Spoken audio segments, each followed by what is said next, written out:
হঠাৎ দরজায় ঠক ঠক শব্দ কানে আসতেই ঘুমটা ভেঙে গেল। দরজাটা খুলতে যাব, ঠিক তখনই আমার ফোনটা বেজে উঠল। ফোনের কাছে গেলাম, ঠিক তখনই আবারও দরজায় ঠক ঠক শব্দ। এবার আমি গিয়ে দরজাটা খুললাম, দেখলাম বাইরে কেউ নেই।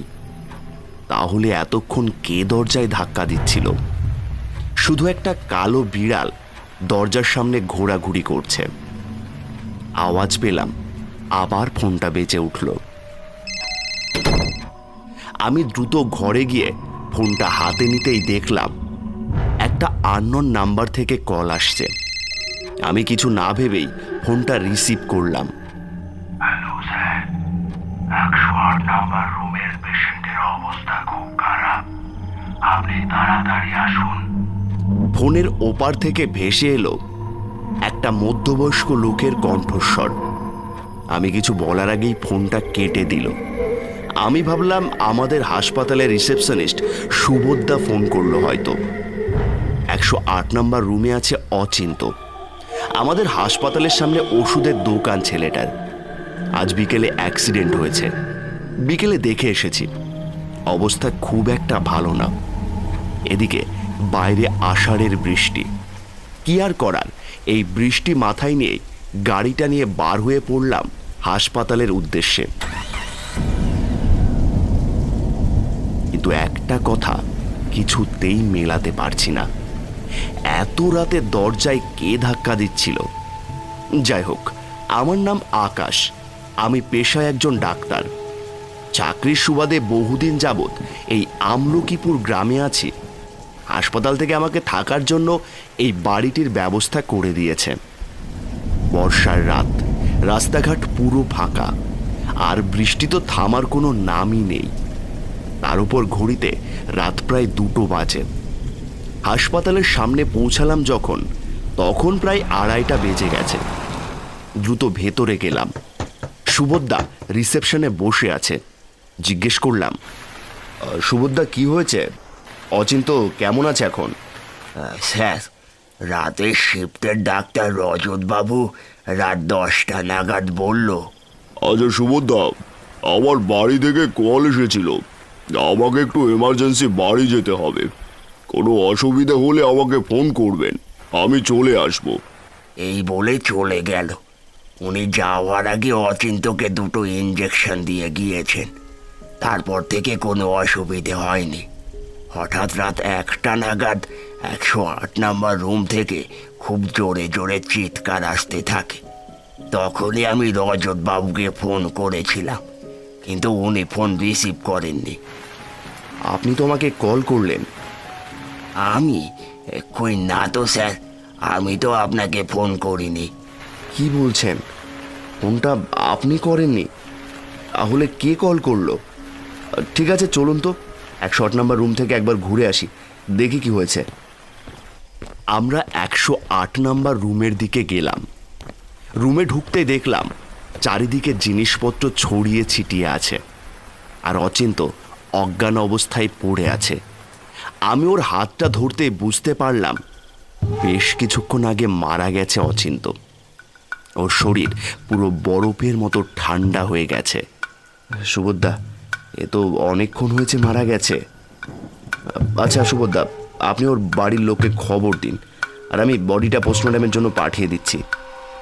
বডিটা পোস্টমর্টমের জন্য পাঠিয়ে আমি বাড়ির উদ্দেশ্যে রওনা দিলাম। বৃষ্টি তখনও থামেনি। মনে মনে ভাবতে থাকলাম, বড় ভালো ছেলে ছিল অচিন্তটা। কত গরিব মানুষকে বিনে পয়সায় ওষুধ দিয়ে সাহায্য করেছে। এই বয়সেই অকাল মৃত্যু মানা যায় না। কিছুক্ষণ পরেই হঠাৎ খেয়াল করলাম, বেশ কিছুক্ষণ হলো গাড়ি চালাচ্ছি, এতক্ষণ তো বাড়ি পৌঁছে যাওয়ার কথা। আশপাশটা ভালো করে লক্ষ্য করতে দেখলাম এটা তো আমার বাড়ি যাওয়ার রাস্তা নয়। আমি এই রাস্তায় আসলাম কি করে? আমি তোমার বাড়ির রাস্তায় যাচ্ছিলাম, আর এটা তো মনে হচ্ছে অচিন্তর বাড়ির রাস্তা। আমি এই রাস্তায় আসলাম কি করে? আমি তোমাকে নিয়ে এসেছি ডাক্তার। পাশের সিট থেকে ভেসে এলো সেই ফোনের লোকটার কণ্ঠস্বর। আমার সারা শরীরে শীতল হাওয়া স্পর্শ করে বেরিয়ে গেল। বাইরে এখনো চলছে অঝোরে বৃষ্টি আর বজ্রপাত। আবার একই কণ্ঠস্বর বলে উঠল, ডাক্তার, আমাদের তোমার সাহায্য চাই। এবার আমি আস্তে আস্তে পাশে কে সেটা দেখার জন্য ঘাড় ঘোরাতেই দেখলাম একটা বয়স্ক লোক। মুখের এক অংশ পোড়া, একটা চোখ নেই, একটা চাদর গায়ে জড়ানো। এবার আমি মনে একটু সাহস জুগিয়ে বললাম, কে আপনি? আমি আপনাকে কিভাবে সাহায্য করব? আমি একজন হতভাগ্য গ্রামবাসী। আমি ওদের লোক ঠকানো কারবার সব ধরে ফেলেছিলাম, তাই আমার বাড়িতে আগুন লাগিয়ে আমাকে পুড়িয়ে মেরে ফেললো জানেন। আর আজ ওরা অচিন্ত কেউ ছাড়লো না। কি দোষ ছিল ওর? ও তো শুধু গরিব মানুষকে একটু সাহায্য করতো। কে মেরেছে আপনাদের? আর অচিন্তকে কেউ কেন মারতে যাবে? জানতে চাও কে মেরেছে? সামনে দেখো। আমি সামনে তাকাতেই দেখলাম অচিন্ত হেঁটে বাড়ি ফিরছে একটা ছাতা মাথায় দিয়ে। আর ওর সামনে থেকে একটা গাড়ি এসে সজোরে ওকে ধাক্কা মারলো। সঙ্গে সঙ্গে অচিন্ত মাটিতে লুটিয়ে পড়ল। আর চারিদিকের বৃষ্টির জলে অচিন্ত রক্তে লাল হয়ে গেছে। কিছুক্ষণ পর ওই গাড়িটা থেকে নেমে আসলো রজতবাবু আর অচিন্তর পাশের ওষুধ দোকানের লোকটা। ব্যাটা মরেছে এবার। আমাদের ব্যবসার পথের কাঁটা হয়ে বসেছিল। যা বলেছে আপদ বিদেই হলো। এবার ওই ডাক্তার আকাশের পালা। ব্যাটারা উপরে গিয়ে সমাজ সেবা করবে।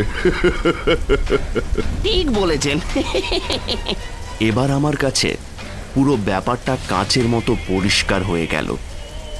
রজতবাবু বেশি বেশি ভুলভাল ওষুধ দিয়ে অচিন্তর পাশের দোকানের লোকটার কাছে কিনতে বলতো। আর গ্রামের লোক অচিন্তকে এতটাই বিশ্বাস করত যে ওর পাশের দোকানে কেউ যেত না। সেই জন্যই ওরা অচিন্তকে ষড়যন্ত্র করে মেরে ফেলল। আর এটা আপনি জানতে পেরেছেন বলে আপনাকেও পুড়িয়ে মেরেছে। লোকটির কোনো সাড়া না পেয়ে পাশে তাকাতেই দেখলাম লোকটি আর নেই। গাড়ি থেকে নামতেই দেখলাম গাড়ি নিয়ে আমার বাড়ির সামনে রয়েছি। বৃষ্টিটাও থেমে গেছে। কাল সবার আগে দোষীদের আইনের আওতায় আনতে হবে, না হলে যে ওদের আত্মা শান্তি পাবে না।